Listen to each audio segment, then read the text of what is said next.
kastelun jälkeen vieraat tulee signeeraamaan tuolla aulassa, koska heitä on 2 ja meillä on vain 1 signeerauspiste, niin korostetaan tämä sillä tavalla, että Sergio signeeraa nyt ensin 3 ja sitten Stan tunnin päästä 4.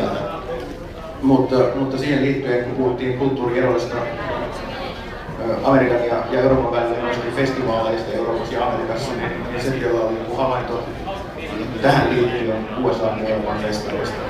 So I told about the signing we'll be doing after this interview, and we'll be talking about the cultural differences in comics in Europe and the States, and also about the festivals in Europe and the States. And Sergio, you had a point about the festival culture in the States and Europe, and about people bringing sketchbooks and the stuff they do in Europe. Well, what happened is that through the years, we realized that when you like something, you wanted it, and it's very normal. But suddenly we realized that cartoonists are the less respected career in the world, for the simple reason that everybody wants something for free. Like you won't go to ask your doctor to cure you for free. I respect you very much, you're a great doctor. Can you cure me? Or, hey, I love your career as an architect. Can you build a house for me? Well, you don't do that. But you go to a painter, you will go and say, oh, I love your show, magnificent. Here, make me a painting. Well, you don't do that. But why to a cartoonist? Hey, I love your work, make me a cartoon. It's suddenly says, wait a minute, that's so like, why don't you respect my career to the point that this is something that I do for a living? So in the United States, not only they're very more commercial, but they have realized that your printed work has a monetary value. And if you go to the internet, everybody is selling pieces that you have donated for free. And then you realize, wait a minute, I have to pay my rent. I have to feed my family like everybody else.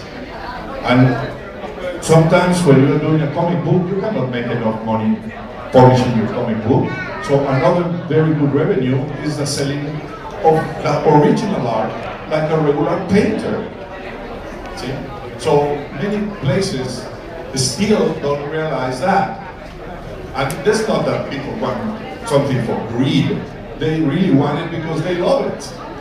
You know, but it's that comparison that sometimes in other places they have realized that, wait a minute, I cannot do this for free anymore because it has a monetary value.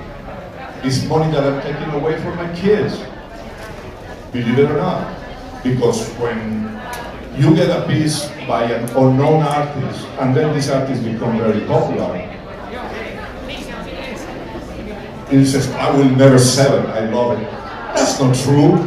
If your wife gets cancer, I bet you sell everything, no matter how much you love it. So that has a monetary value.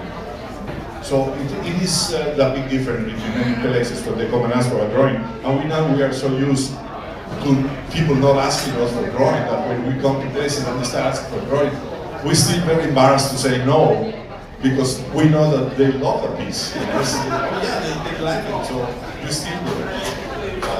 That's a big difference. Eli puhe oli siitä, että miten joskus tuntuu, että pilapiirtiä ja sarjakuvapiirtiä ei ammattina ehkä arvosteta. Ja tämä on paljastunut sitä kautta, kun USA:ssa festareilla on tehty luonnoksia ja siellä keräilijöillä on usein paljon kaupallisempi ajatusmaailma ja ymmärtää, että asioilla on myöskin rahallista arvoa. Ja tällaiset festarilla tehdyt nopeat pikkuviruksetkin saattaa helposti päätyä kettiin myyntiin joskus seuraavana päivänä. Ja se on niin paljastanut, että tosiaan tässä on kyse taideteoksesta. Ja jostain syystä tällä alalla edelleen on sellainen olettamus, että voidaan mennä pyytämään asioita ilmaiseksi. Kukaan ei mene pyytämään maalarilta näyttelykäyntiä, että hei, sulla on hienoja maalauksia, maalatko mulle jotain? Tai mene sanoa arkkitehdille, että hienoja taloja teetkö mulle tähän näin suunnitelmaan. Mutta jostain sarjakuvapiirteille niin tullaan pyytämään. Joten USAssa yrittäjät on oppineet, että piirroksista festareillakin laskutetaan rahaa. Ja sen takia on aina sellainen kulttuurinen ero tulla Eurooppaan, missä tällainen ajatusmaailma ei ehkä ole vielä niin tällaista keräilijä ahdiutta ei saa tavalla esiin, mutta niin tässä on tällainen pieni kulttuurinen juttu. Eli opetus lienee siinä, että kun tekijät signeeraa, niin on ihan ok, että tuotte heille imaroitavaksi kirjoja ja varmasti saatte niihin piirroksenkin, mutta älkää tuoko niitä revittyjä ruutupaperin paloja ja kuitenkaan eteokastoon.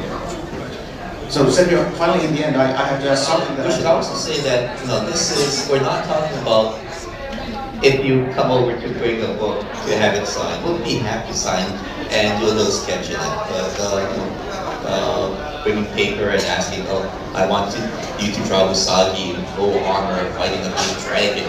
That's a bit too much. So, finally, Sergio, I want to ask you something that has nothing to do with what we talked about previously, but I had one question over from yesterday. Because I read somewhere that in your previous career in Mexico, one of the things you tried was you were part of an aquatic circus. And I just want to hear the story. I believe there's a story involving a gorilla costume. Mun on pakko lopuksi kysyä täysin asiaan liittymästi Sergion aiemmasta urasta pellehyppääjänä. It is true. When I was in college at the university, I wasn't a very good student. I was there because my father says if I didn't study, I have to go to work. And as a cartoonist, you don't make any money. So I wanted a house with my mommy cooking. So I went to college.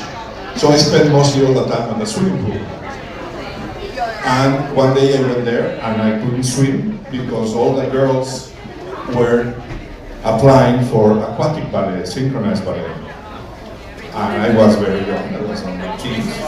So I went and said, I'm going swimming. So I told that lady who was in charge that if she needed a man for the aquatic ballet. And she said that she needed a clown. And I said, I'm a very good clown. So I said, well, then you can stay. I stayed.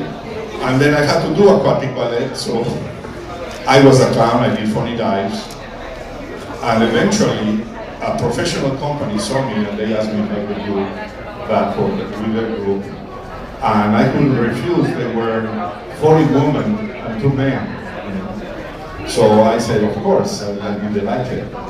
So many shows that we did, it was a lot of fun. And one of them, I had planned a number with a diver and a gorilla. And the idea was that man was going to teach the gorilla how to dive. So I got a costume, a very expensive costume. And we did rehearsing first without a costume. And then I put a costume and I jumped on the water. And I went direct to the bottom because it was a very heavy costume. And then I couldn't get up because it was full of water. And so the top of the water and it just couldn't go. So I had to walk all the way to the shallow part of the pool. But because I wasn't a good swimmer, I couldn't hold my breath. But everybody was starting worrying what that gorilla is coming out. So I had to go all the way down to the bottom. And I came out gasping on the shallow end. That's the only way I came out. So I came out and took my costume that has fallen apart. So now the whole pool was covered with hair. And the girls had to go there swimming among all this hair. It was a catastrophe. But yes, I did clowning in aquatic ballet and many things happened because I was able to come. I believe I can. I believe that that's En yritäkään kääntää tätä tarinaa, mutta Stan on jo tiivistänyt sen yhteen piirrokseen tähän. Eli tässä vaiheessa kiitämme meidän vieraita täällä ja heidät signeeraa vuorolla tuolla aulassa. Sergio ensimmäinen Stanin tunnin päästä. Thank you so much.